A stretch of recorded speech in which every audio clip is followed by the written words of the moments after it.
नमस्कार दोस्तों, आज के वीडियो में आपको बताने वाला हूं पासपोर्ट रिन्यूअल आप कैसे कराओगे।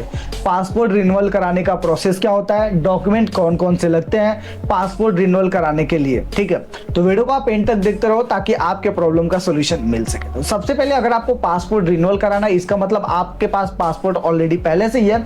अगर आपको दूसरा पासपोर्ट बनवाना है, इट मीन्स कि आपका पासपोर्ट एक्सपायर हो गया है या फिर खो गया है और आपको रिन्यूअल कराना है, तो उस कैटेगरी के लिए आपको जाना है पासपोर्ट की वेबसाइट पर और खुद से अप्लाई कर लेना है। अगर खुद से आपको अप्लाई नहीं करना आता है तो आप नजदीकी से सीएससी के अंदर जाओ, जो लोग पासपोर्ट अप्लाई करते हैं उनके पास जाओ, तो वो लोग आपका पासपोर्ट अप्लाई कर देंगे। पासपोर्ट रिन्यूअल कराने के लिए मोस्टली अगर देखा जाए तो बस आपका 10 से 15 मिनट या 20 मिनट के अंदर अंदर आपका पासपोर्ट अप्लाई हो जाता है। उसके बाद आपको पासपोर्ट ऑफिस जाना होता है। तो डॉक्यूमेंट क्या क्या लेके जाना होता है इसके अंदर, देखो रिन्यूअल अगर आप अपना पासपोर्ट को करा रहे हो तो रिन्यूअल कराने के लिए आपका जो पासपोर्ट एक्सपायर हो गया है, जो 10 साल का वैलिडिटी है और 10 साल का वैलिडिटी में एक्सपायर हो गया, उसके बाद रिन्यूअल कराना होता है, तो आपका सबसे पहले पासपोर्ट लगता है। और जब आप पासपोर्ट अप्लाई करोगे उस टाइम पर भी पासपोर्ट लगेगा। क्यों?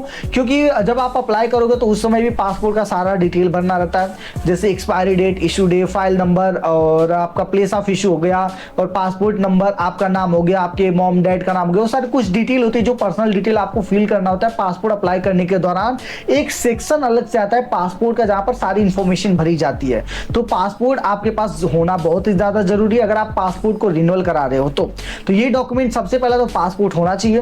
पासपोर्ट ऑफिस जाओगे तो भी आपके पास एक्सपायरी वाला पासपोर्ट होना चाहिए। तो दोनों कंडीशन में पासपोर्ट होना चाहिए, चाहे अप्लाई करना हो चाहे आपको पासपोर्ट ऑफिस जाना हो। दूसरा डॉक्यूमेंट आपके पास आधार कार्ड होना चाहिए। आज के समय में आधार कार्ड कंपलसरी कर दिया, तो आधार कार्ड भी आपके पास होना चाहिए। तीसरा डॉक्यूमेंट आपका आ गया आपके पास आइडेंटिटी प्रूफ में, मतलब आपने दे दिया आधार कार्ड। और तीसरा आपका आ जाएगा आपका डीओबी, डेट ऑफ बर्थ के प्रूफ में आपको एक डॉक्यूमेंट देना होगा।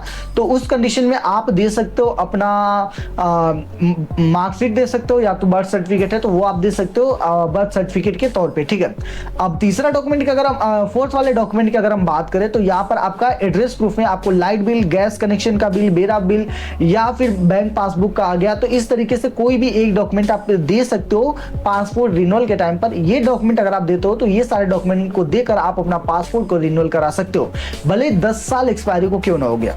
अब डॉक्यूमेंट अगर मैं ऐसे बता दूं तो मान के चलो जो लोग पढ़े लिखे नहीं है, उनका भी पासपोर्ट अगर एक्सपायर हो गया, उनको दोबारा से रिन्यूअल कराना है, तो वो अपना पासपोर्ट जो एक्सपायर हो गया, पासपोर्ट होना चाहिए, आधार कार्ड होना चाहिए, वोटिंग कार्ड होना चाहिए, पैन कार्ड अगर है तो अच्छी बात है, ड्राइविंग लाइसेंस है तो अच्छी बात है, नहीं है तो भी कोई दिक्कत नहीं है, और मार्कशीट है तो अच्छी बात है, नहीं है तो भी कोई इशू नहीं है। तो इसके जगह कोई और भी अल्टरनेट डॉक्यूमेंट है तो वो लगा सकते हो। लाइट बिल, गैस कनेक्शन, बेरा बिल, तीनों में से कोई एक डॉक्यूमेंट होगा, बैंक पासबुक चारों में से कोई एक डॉक्यूमेंट होगा तो भी आपका चल जाएगा। ये सारे डॉक्यूमेंट में से कोई एक डॉक्यूमेंट का भी यूज करके आप इजीली अपना पासपोर्ट रिन्यूअल करा सकते हो। पासपोर्ट रिन्यूअल जैसे आप कराओगे उसके बाद अगर आपने एड्रेस चेंज नहीं कराया तो पासपोर्ट तुरंत आपके घर पर आ जाता है। बहुत सारे 90% केसेस में पासपोर्ट का पुलिस वेरिफिकेशन नहीं होता है। रिन्यूअल की कैटेगरी में अगर सेम एड्रेस होता है तो कभी कभी एड्रेस चेंज होता है तो भी 70% लोगों का तो पुलिस वेरिफिकेशन नहीं होता है। लेकिन कुछ लोगों का जो है अगर पासपोर्ट ऑफिस में डाउट होता है उन्हें आपके ऊपर, तो आपका जो है पासपोर्ट का जब रिन्यूअल आप कराओगे तो उसका पुलिस वेरिफिकेशन भी आपका होता है। मोस्ट ऑफ केसेस में नहीं होता है।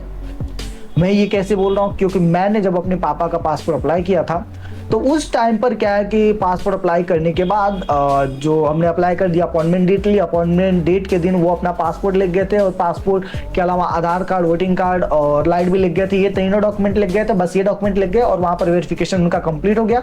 उसके बाद पुलिस वेरिफिकेशन के लिए ना ही कॉल आया और हमने पता किया तो बोले कोई दिक्कत नहीं है, एड्रेस सेम है तो कोई इशू नहीं आएगा और बाकी कोई इशू नहीं आया। अगर उन लोगों ने डेटाबेस चेक किया होगा तो पुलिस वाले चेक करते हैं डेटाबेस, तो ऐसे ऑनलाइन उन्हें डेटाबेस में कोई क्रिमिनल रिकॉर्ड नहीं मिला होगा तो कोई दिक्कत नहीं हुआ और हमारा पासपोर्ट बन के आ गया हमारे पापा का। ठीक है, तो इस तरीके से मैं अपने पर्सनल एक्सपीरियंस की बेसिस पे बता रहा हूँ आपको, क्योंकि मैंने खुद भी अप्लाई करा था। बाकी आपका क्या एक्सपीरियंस रहा पासपोर्ट रिन्यूअल कराने के टाइम पे, और मैंने आपको बता दिया क्या क्या डॉक्यूमेंट लगेगा, प्रोसेस भाई अगर आपको अप्लाई करना आता हो तो वेल एंड गुड, आप खुद से अप्लाई कर सकते हो। इसके ऊपर मैंने ऑलरेडी वीडियो डाला है, इसलिए आज की वीडियो मैंने प्रैक्टिकल नहीं बताया। और अगर आपको नहीं आता है तो आप किसी एजेंट से कॉन्टेक्ट करो जो लोग पासपोर्ट अप्लाई करते हैं। बाकी उम्मीद है कि वीडियो आपको पसंद आएगा। चैनल पर पहली बार चैनल को आप सब्सक्राइब करो, वीडियो को आप अपने दोस्तों के साथ भी शेयर करो। मैं आपसे मिलता हूं किसी और नए वीडियो में किसी और नए अपडेट के साथ।